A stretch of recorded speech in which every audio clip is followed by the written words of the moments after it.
perbedaan yang mendasar antara lembaga keuangan syariah dengan lembaga keuangan non syariah. Letaknya di mana?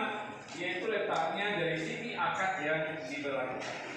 Kalau misalnya dia di perbankan syariah atau lembaga keuangan syariah, sistemnya adalah sistem yang berkaitan dengan kaidah keislaman.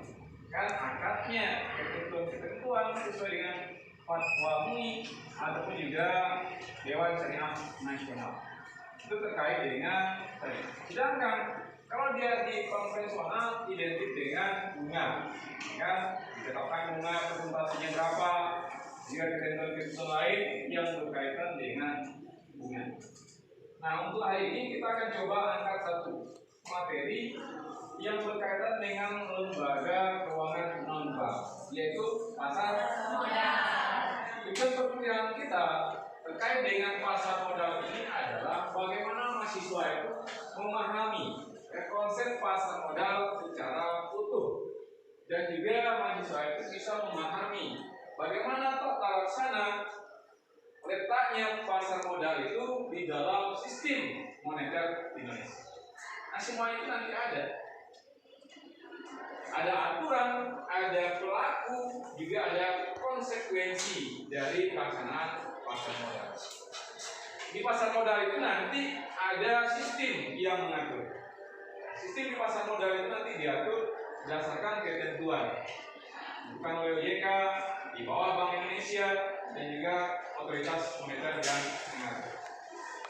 Kita lihat dulu di sini pengertian dari pasar modal itu sendiri apa.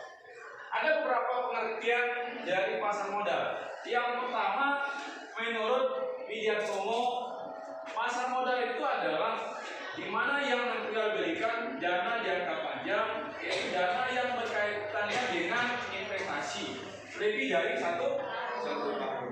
Di dana yang diperjualbelikan itu adalah lebih dari satu. Nanti dia berbeda dengan pasar uang. Kalau dia pasar modal, dananya jangka panjang. Kalau nanti dia pasar uang, dana jangka pendek. Ini pengertian dasarnya itu. Dana yang diperjualbelikan itu bukan uang yang diperjualbelikan. Nanti dalam itu sudah berharga. Yang kedua pengertiannya adalah menurut Irham, pasar modal adalah sebuah tempat dana-dana modal seperti ekuitas serta utang yang diperdagangkan. Sedangkan yang ketiga, menurut Magdalena dan Magdalena, pengertian dari pasar modal adalah tempat bertemunya permintaan dan penawaran terhadap modal, baik ekuitas maupun jangka panjang lain. Ekuitas itu senang surat berharga. Atau surat berharga apa saja? Saham, saham, obligasi dan baik. Terus yang keempat, menurut Fahmi dan Adi, pasar modal adalah tempat menjual saham dan obligasi dengan tujuan hasil penjualan tersebut untuk memperkuat modal. Sedangkan yang kelima, menurut Sunajah, pengertian dari pasar modal itu adalah tempat pertemuan antara penawaran dan permintaan surat berharga. Selanjutnya masih pengertian pasar modal menurut Ahli, Sutomo dan Maji dan Hidi Farudin menjelaskan bahwa pasar modal adalah pasar untuk berbagi instrumen keuangan jangka panjang yang bisa diperjualbelikan, misalnya seperti surat utang, ekuitas atau saham maupun instrumen lainnya. Terakhir adalah surat asnan. Ya, pasar modal adalah pasar untuk berbagi instrumen keuangan jangka panjang yang diperjualbelikan. Instrumennya itu apa saja? Bisa nanti saham, bisa obligasi. Itu dia instrumen yang diperjualbelikan. Saham ini nanti adalah surat ya, untuk penanaman modal. Sedangkan obligasi ini surat utang. Pemberlakuannya juga berbeda nanti. Kalau misalnya dia saham, nanti keuntungannya bisa dividen. Jangan nanti surat utang, nanti keuntungannya atau obligasi itu bunga. Sekarang persentase. Ini akan kita bahas lebih lanjut. Apa sih saham, apa sih surat berharga yang berkaitan dengan pasar modal. Selanjutnya kita lihat definisi dari emisi. Nanti yang diperjualbelikan itu selain saham, emisi itu berbicara tentang penerbitan surat berharga untuk dijual oleh perusahaan kepada umum. Surat berharga, baik saham obligasi nanti yang dijual ke masyarakat umum. Perusahaan yang bisa menjual sahamnya ke masyarakat umum adalah perusahaan yang terdaftar, misalnya PT ABC. Yang sudah ada TBK. Maksudnya TBK apa? Terbuka. Di sahamnya itu sudah dijual ke masyarakat umum. Namanya Go Public. Public itu kan masyarakat. Itu dia nanti yang bisa di pasar modal. Nah, selanjutnya emisi, proses menawarkan sekuritas untuk mengumpulkan dana dari investor. Perusahaan dapat menerbitkan obligasi dan saham ini kepada investor sebagai metode pembiayaan bisnis. Istilah emisi ini juga mengacu kepada serangkaian saham atau obligasi yang telah ditawarkan ke masyarakat dan misalnya berkaitan dengan serangkaian instrumen yang dirilis di bawah suatu perusahaan. Jadi kita bisa beli saham nanti. Kita juga bisa nanti sebagai pemilik perusahaan. Seberapa besar kita bisa memiliki perusahaan sebesar saham yang kita beli. Misalnya nanti Anda beli saham 1 slot. 1 slot itulah 100 lembar. Kalau misalnya 1 lembar itu harganya misal 4.000. Jadi kalau 1 slot berapa? 400.000. Boleh beli saham. Ya, yang diterbitkan di dalam perusahaan. Nah, selanjutnya di selain definisi emisi, kita juga akan lihat pelaku dan lembaga di pasar modal. Karena dia di dalam sistem moneter ada pelaku di pasar modal. Siapa saja yang pelaku di pasar modal? Ada Menteri Keuangan, ya, yang mengawasi. Juga ada Bapepam, Badan Pengawas Pasar Modal dan Lembaga Keuangan. Ada Bursa Efek yang sering kita dengar, B Indonesia, Bursa Efek Indonesia. Itu juga ada lembaga clearing dan penjaminan. Juga ada lembaga penyimpanan dan penyelesaian. Itu juga ada perusahaan efek, lembaga penunjang pasar modal, profesi penunjang pasar modal dan emiten. Nah, emiten ini perusahaan yang menjual sahamnya ke masyarakat. Nah, contohnya tadi adalah PT ABC. Ini pelaku-pelaku yang ada di lembaga pasar modal di Indonesia. Nah, kita lihat satu persatu. Mekanisme transaksi yang terjadi di pasar modal. Yang pertama namanya proses perdagangan di pasar perdana. Maksudnya adalah pelakunya singkat. Ada perusahaan emiten, ada penjual emisi, ada agen, ada investor. Mekanisme seperti ini. Perusahaan emiten adalah perusahaan yang membutuhkan dana. Ya, dia menerbitkan obligasi atau saham, maka dia jual. Ya, di sini agen penjual. Habis itu agen penjual ini dia mencari investor untuk ditempatkan dananya di emiten. Ini mekanisme seperti itu. Ini agennya. Jadi perusahaan emiten, perusahaan yang membutuhkan dana untuk diinvestasikan di perusahaannya, maka dia sampaikan ke agen penjual. Dia mencari investor untuk bisa menempatkan dananya di emiten dalam itu saham. Bukan berupa langsung, tapi dia beli saham. Ini mekanisme pasar perdana. Terus istilah penting yang harus kita pahami di dalam konsep pasar modal adalah bahwa perlu kita pahami. Kenapa demikian? Karena di pasar modal itu banyak istilah-istilah, nah, yang harus kita pahami. Yang selama ini mungkin kita belum pernah dengar, istilah dari pasar modal dan lain sebagainya itu nanti emiten mungkin baru kali ini kan. Dengan saham mungkin baru kali ini kan. Obligasi misalnya. Ini beberapa istilah yang harus kita pahami. Yang pertama adalah namanya capital gain. Apa itu kita lihat? Apa kita lihat? Keuntungan dari yang didapatkan oleh investor. Capital gain. Capital gain di sini maksudnya adalah kalau misalnya tadi kita beli satu lembar saham 4.000, sedangkan satu slot saham adalah 4.000, nanti kita jual ya yang 4.000 ini menjadi 5.000. Berapa selisihnya? 500.000. Yang 1.000 ini namanya capital gain. Selisih plus, ya selisih plus harga jual saham yang kita beli. Ini capital gain. Kalau kita beli misalnya 400.000, nanti kita jual menjadi 5.000, ya dapat keuntungan 1.000 per lembar.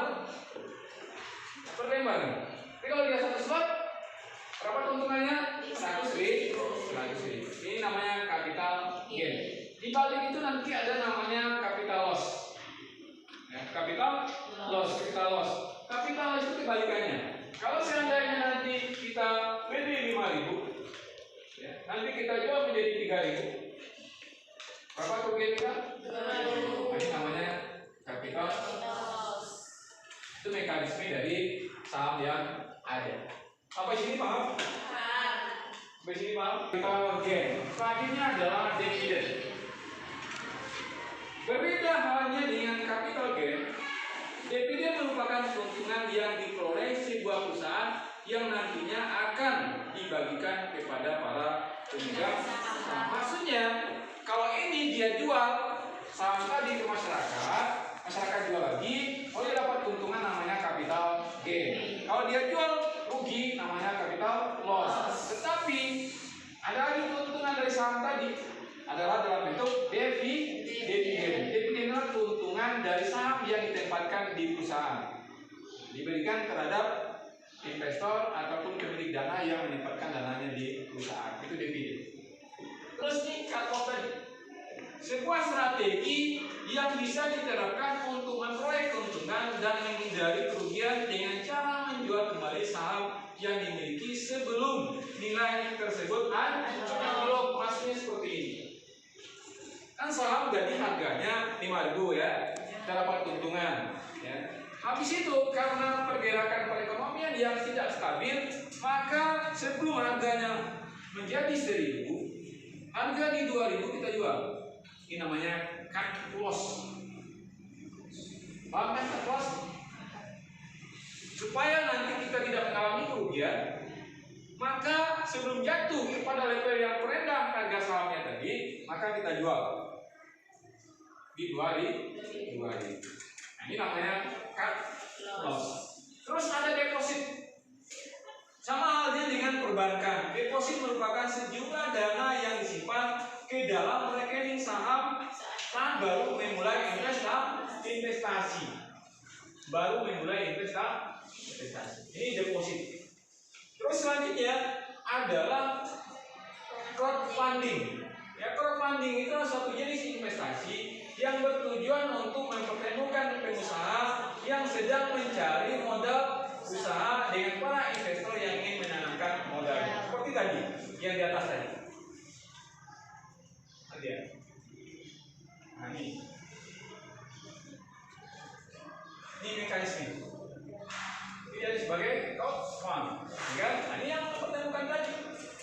Ini suatu jenis investasi yang tujuan untuk mempertemukan pengusaha yang sedang mencari modal dengan para investor yang ingin menanamkan modalnya. Nah, di sini transaksi dalam investasi ini biasanya dilakukan melalui sebuah platform yang diawasi oleh otoritas jasa keuangan. Yang keenam adalah financial instrument, merupakan sebuah investasi keuangan berupa surat berharga di pasar uang, misalnya saja saja, deposito, sertifikat bank, saham, obligasi, dan lain sebagainya. Terserah kita mau pilih yang mana. Apakah nanti kita mau pilih deposito, apakah nanti kita mau pilih sertifikat bank, apakah nanti kita investasi dalam saham, apakah nanti kita obligasi, dan lain sebagainya. Tergantung bagi kita. Terus juga IPO, Initial Public Offering. Bagi kita yang ingin memulai lebih jauh tentang investasi, maka pastikan istilah-istilah IPO. Istilahnya merupakan momen atau sebuah perusahaan untuk pertama kalinya melepas sahamnya ke bursa. Maksudnya adalah apabila sebuah perusahaan sudah melakukan ini, itu tandanya saham perusahaan sudah bisa dibeli oleh masyarakat umum karena sudah go public. IPO, Initial Public Offering. Ini yang tadi itu. Sebelumnya dia tidak pakai PBK, kan karena dia sudah go public, lalu dia jadi sahamnya itu bisa dimiliki oleh masyarakat umum. Kan ada pernah jalan, ya, misalnya pergi di suatu daerah, ada PT maju mundur, kan, PT yang ini, tapi di belakangnya belum TBK. Ya, belakangnya kan belum TBK tuh, itu belum bisa sahamnya dimiliki oleh masyarakat umum. Belum bisa. Tapi kalau dia sudah TBK, baru bisa dimiliki oleh masyarakat umum. Coba contoh perusahaan yang sudah go public, coba cek di internet. Contoh-contoh perusahaan yang sudah go public apa saja? Coba dicek. Ada perusahaan yang go public? Apa? PT Bank Negara Indonesia. PT Bank Negara Indonesia. BNI ya. Apa lagi?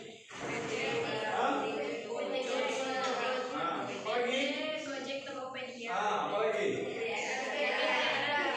Jadi itu intinya adalah perusahaan yang sudah go public, yang sudah lama. Kalau dia baru akar, nanti dia baru IPO. Ya, itu dia perbedaan dari segi inisial tadi. Terus yang kedelapan adalah portofolio investasi. Portofolio investasi merupakan instrumen investasi yang beragam yang terkumpul dan dimiliki oleh investor baik institusi maupun perorangan. Maksudnya adalah ada investor itu yang memiliki saham, ada yang memiliki obligasi, ada yang memiliki deposito. Itu namanya adalah portofolio investasi. Yang kesembilan, likuiditas. Digunakan untuk menggambarkan situasi mudahnya sebuah investasi dicairkan menjadi uang tunai kembali. Likuiditas dalam bentuk apa? Dalam bentuk surat berharga tadi. Kan sudah dicairkan, saham tinggal kita jual, deposito tinggal kita cairkan. Itu mendapatkan dana yang segar. Kalau yang ke-10, diversifikasi. Sebuah metode yang digunakan untuk mengurangi risiko kerugian apabila investasi disatukan ke dalam sebuah instrumen. Nah, metode ini ditujukan untuk memisahkan alokasi dana ke dalam beberapa instrumen yang berbeda-beda. Kalau misalnya kita mempunyai uang yang banyak, ya, tidak akan terpakai lama, maka kita pergi ke pasar modal, beli saham. Kalau nanti kita punya uang yang banyak, akan terpakai singkat pergi ke pasar uang. Karena jangka waktunya pendek. Itu namanya diversifikasi. Selanjutnya indeks harga saham. Ini selama ini kita pernah dengar ya di media atau di apa namanya di TV One. Kan itu kan sering berita-berita ya. Ada saham yang turun, terus mekanismenya yang anjlok dan sebagainya. Itu nanti harga saham, indeks harga saham. Harga rata-rata perusahaan yang sudah didaftarkan di dalam sebuah indeks. Indeks harga saham ini memberikan sebuah gambaran dari performa perusahaan yang ingin kita jadikan untuk berinvestasi. Ini nanti lihat indeks harga saham. Coba indeks harga saham BNI. Nah, berapa indeks harga saham? Indeks harga saham BNI. Berapa? Indeks harga sahamnya? Indeks harga saham BNI 9.400. Ini dia harganya. Jadi kalau membeli satu slot 950.000. Itu indeks harga saham. Oke, selanjutnya istilah penting lain, return. Tidak beda halnya dengan kategori lainnya. Dari kata return merupakan istilah investasi yang bisa kamu dapat baik berupa keuntungan yang gain tadi itu maupun kerugian atau loss.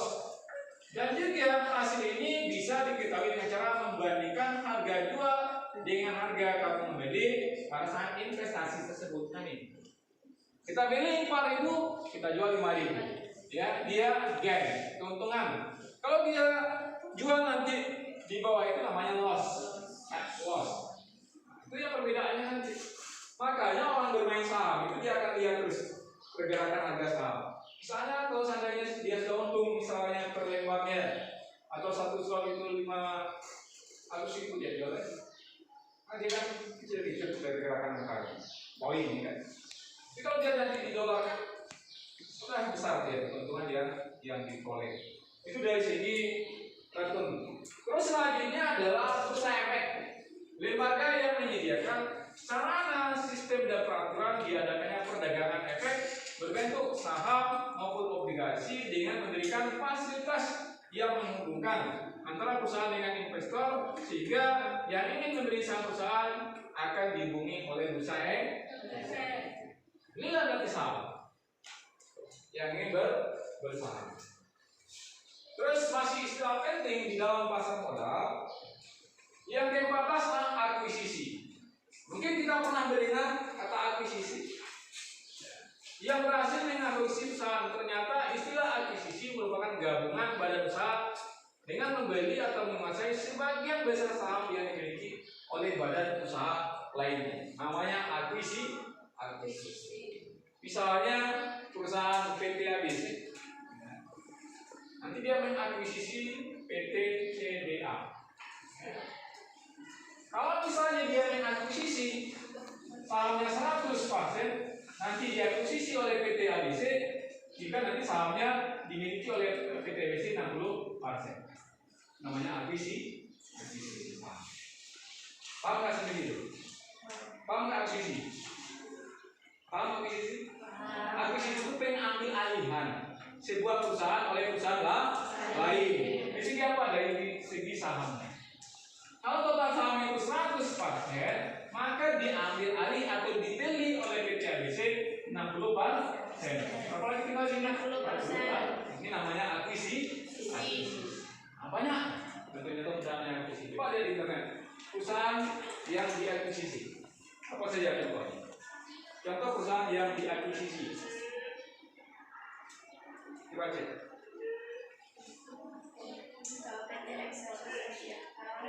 PT? Itu dia.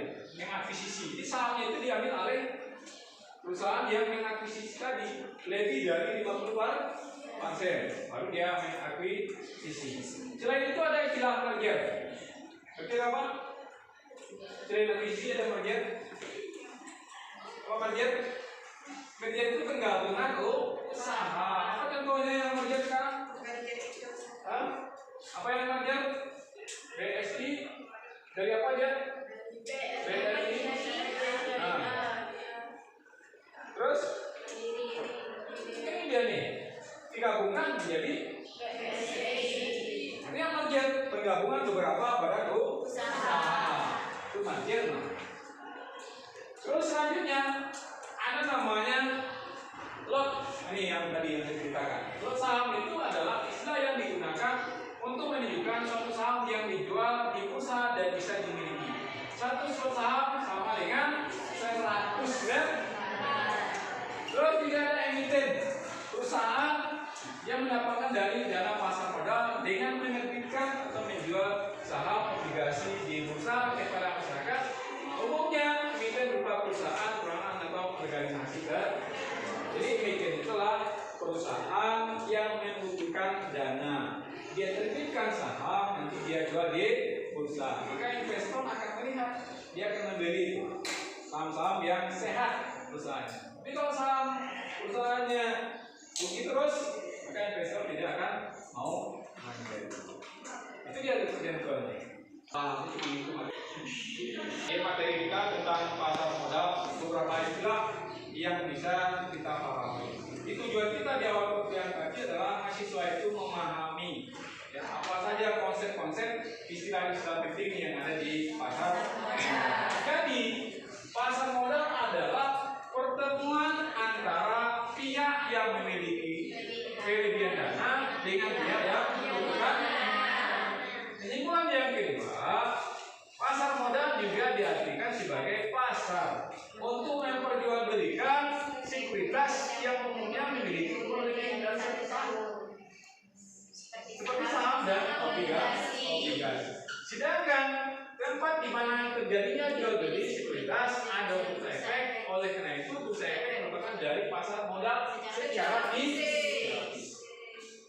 Dan yang terakhir adalah di Indonesia terdapat satu bursa efek, yaitu Bursa Efek Indonesia, gabungan dari beberapa bursa efek. Adalah Bursa Efek Surabaya dan Bursa Efek Jakarta di tahun 2027. Ada pertanyaan? Dipersilakan. Ada pertanyaan? Paham? Ada mengerti? Ada mengerti? Silakan. Ya. Jadi untuk suatu perusahaan yang seperti makanan itu Pak, salah satu contoh ya Pak, distribusi itu contohnya apa Pak? Itu jadi kita bisa datang ke saham. Bisa. Kalau dia TBK. Nah, intinya dia sudah